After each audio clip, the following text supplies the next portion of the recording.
जाजपुर जिला रसुलपुर ब्लॉक अंतर्गत मधुबन गोष्ठी स्वास्थ्य केन्द्र स्थानांतर प्रतिवाद में स्थानीय लोकों धारणा मधुबन कार्यानुष्ठान कमिटी सभापति नेतृत्व में शांतिपूर्ण गणधारणा दि जाइथिला। गंधण पंचायत गोष्ठी स्वास्थ्य केन्द्र को स्थानांतर पर मसुदा चली अभियोग होछि।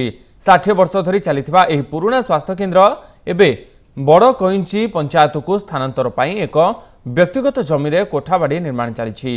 एपरी हीन उद्यम को गंधण पंचायत लोके विरोध कर स्थानीय नेता एवं ठेकादार मधुचंद्रिकार बेआईन कार्य को स्वास्थ्य अधिकारी प्रोत्साहित करुवा अभियोग होछि।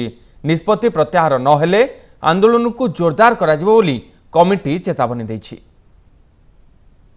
दीर्घ 75 वर्ष है गंधण पंचायतर एकतला ग्रामर मधुबन मेडिकल अवस्थित किसी नेष्ट गोष्ठी व्यक्ति लोक स्थानीय विधायक मधुबन मेडिकल अन्यत्र स्थानांतरित करने को चाहूँगी।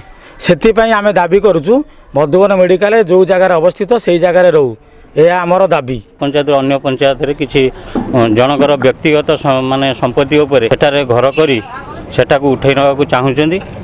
तेणु आमर क्रियानुष्ठान कमिटी सेटाको विरोध करि आछि एवं विरोध करिवो एवं जदि दरकार पड़े एठारे विक्षोभ हम असाधारण मान गणधारणा हम अनिर्दिष्ट काल आमर एठी धारणा रहिबो।